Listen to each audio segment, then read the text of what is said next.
then we can get on with the show as it were. It gives me great pleasure today to join you at this 2026 Nakuru National Agricultural Society of Kenya. For many decades, the ASK show has remained one of the country's most important agricultural events. It is more than an exhibition. It is a platform where farmers, researchers, innovators, investors, processors, and government come together to exchange ideas, showcase innovation, and strengthen partnerships that drive agricultural transformation. Ladies and gentlemen, this year's theme, and I quote, promoting climate-smart agriculture and trade initiatives for sustainable economic growth, end of quote, is timely. Climate continues to change and challenge agricultural production, but it is also presents opportunities for innovation, adoption of modern technologies, and the building of resilient food systems. Ladies and gentlemen, agriculture remains the backbone of Kenya's economy, contributing about 23% directly to GDP and another 27% indirectly through related sectors. It remains the largest employer and the primary source of livelihood for millions of Kenyans. Recognizing this, the government has significantly increased investment in this sector. In the 2026-2027 financial year, the Ministry of Agriculture and Livestock Development has been allocated some 64 billion, an increase of some 16.4 billion shillings over the previous year. This also includes some 18 billion for the fertilizer subsidy program, ensuring farmers continue accessing affordable inputs to increase production and lower production costs. Additional investments have been made towards the Food Systems Resilience Project, the National Agricultural Value Chain Development Project, the Seed Subsidy Program, the Kenya Livestock Commercialization Program, and other strategic value chains. The government has also committed some 2.5 billion shillings towards ongoing reforms in the sugar sector, including settlement of pending liabilities and revitalization of the industry. Ladies and gentlemen, these reforms are bearing fruit. Through the leasing of public sugar factories and investments in ethanol production and electricity generation from bagasse, we are transforming sugar factories into integrated industrial hubs that create jobs, generate clean energy, and increase farmers' income. We are also implementing the Agricultural Digital Information Center, CADIC, and AgriConnect programs, which will leverage artificial intelligence, digital advisory services, and precision agriculture to improve productivity and connect farmers directly to markets.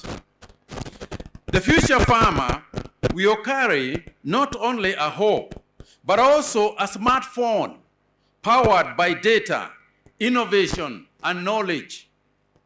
Ladies and gentlemen, food security also requires reliable markets. That is why, as a government, we have continued to intervene in the market. For example, to support the rice farmers in Mwea and other areas through the purchase of 70,000 bags of locally produced rice. This intervention eases storage constraints, improves farmers' cash flow, and guarantees a ready market for local produce.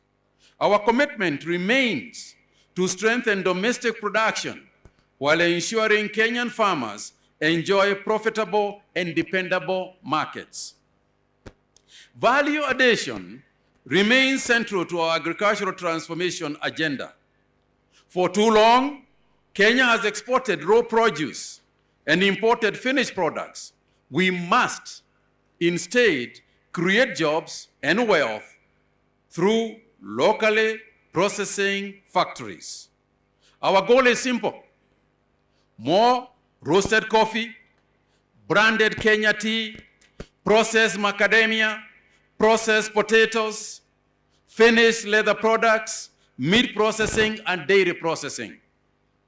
The son or daughter of a farmer should find employment not only on the farm, but also in the factories, laboratories, logistics, centers, and export businesses built around agriculture. So, ladies and gentlemen, we continue to focus on various value chains. Coffee remains one of the government's highest priorities. We are finalizing the operationalization of the new Coffee Board of Kenya, bringing together regulation, promotion, research, and farmer support under our strong institutions. Our target is to expand coffee acreage from approximately 120,000 hectares to over 200,000 hectares, while tripling production from 50,000 metric tons to 150,000 metric tons through certified seedlings, subsidized fertilizer, extension services, affordable financing, and increased value addition. The potato value chain presents enormous opportunities. As Kenya prepares to host the World Potato Congress later this year, our focus is on increasing certified seed production, mechanization, irrigation, cold storage, processing capacity, and stronger farmer organizations. Our objective is to reduce imports, increase local processing, and position Kenya as a competitive exporter of high-value potato products. Ladies and gentlemen, our livestock sector remains central to our economic transformation agenda. As you can see, the good animals we have in front of us, the government will continue implementing the National Livestock Vaccination Program, the ANITRAC, IAE, the Animal Identification Traceability System, model feedlots, and investment in dairy, leather, and meat value chains. These initiatives are positioning Kenya as a competitive regional supplier of quality livestock products while opening new export opportunities. I wish to warmly recognize the delegation of Brazil that participated in this year's show. Allow me, therefore, to invite all stakeholders to participate in the Kenya Meat Conference scheduled for the 7th and 8th of July, where government and industry will deliberate on strategies for expanding Kenya livestock sector and unlocking new investment opportunities. Ladies and gentlemen, as I conclude, let us remember the following. Agriculture today is no longer simply about production. Agriculture today is about innovation. Agriculture today is about technology. Agriculture today is about manufacturing. Agriculture today is about exports. Agriculture today is about jobs, jobs, jobs. Above all, it is about creating wealth for millions of Kenyan families. That is agriculture. As a government, we remain committed to lowering production costs, expanding markets, embracing innovation, strengthening value addition, and making agriculture a profitable business for every Kenyan farmer. Together, we can, we must, we shall build a food-secure, industrialized, and prosperous Kenya.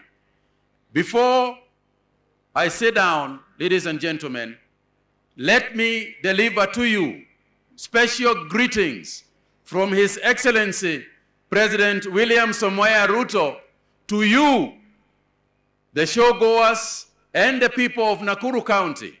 The President, as you know, has a special place for agriculture in his heart, not only as a former Minister for Agriculture, but the first farmer among farmers within our country. I thank you all. God bless you. God bless the families who are here. God bless Kenya. Asanteni sana.